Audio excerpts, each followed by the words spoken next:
le sous-titre de mon livre qui a comme titre Guinée, une histoire africaine, c'est l'origine de Sékou Touré à travers les témoignages de persécutés politiques. Pourquoi? Car il faut être honnête avec ceux qui lisent ce que tu écris.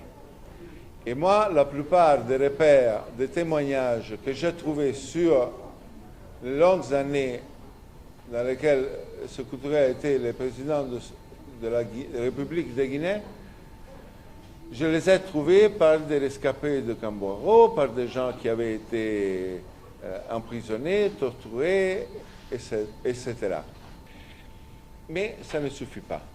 Et donc, il a fallu aussi lire les 16 tomes, comprendre qui était Sékou Touré, sa formation, comprendre ses alliances, voir ses ennemis, qui c'était ces Portugais qu'à un certain moment décident de débarquer à Conakry, pourquoi cet amour pour l'Afrique, pour le panafricanisme, le choix socialiste,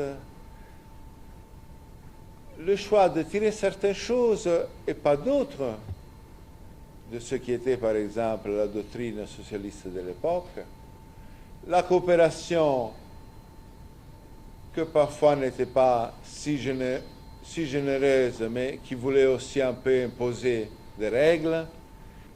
Bien sûr que l'Afrique a une histoire.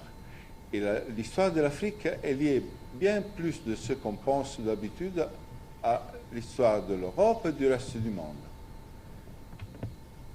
Si vous n'aurez jamais la possibilité de vous rendre en France, n'hésitez pas à vous rendre dans la ville de Nantes,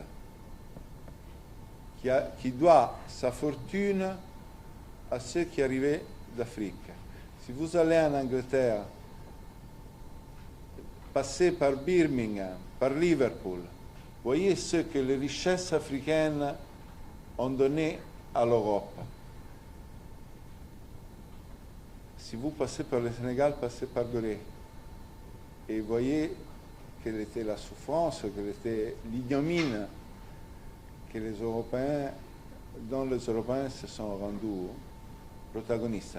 Si vous n'aurez jamais la possibilité d'aller aux États-Unis, allez dans les États du Sud, où vos ancêtres ont travaillé pendant des siècles comme esclaves pour faire la richesse de ce continent, ou en Amérique latine, ou dans la Barbados, ou dans tous les pays du monde où les Noirs africains ont rendu ce pays riche pendant qu'il est resté dans la plus terrible des conditions, l'esclavage. Et tout ça, il faut le savoir, il faut le connaître. On ne peut pas dire que l'Afrique n'a pas d'histoire, au contraire, il faut dire que l'Afrique a joué un rôle énorme dans l'histoire de l'humanité, aussi dans l'histoire de l'humanité contemporaine.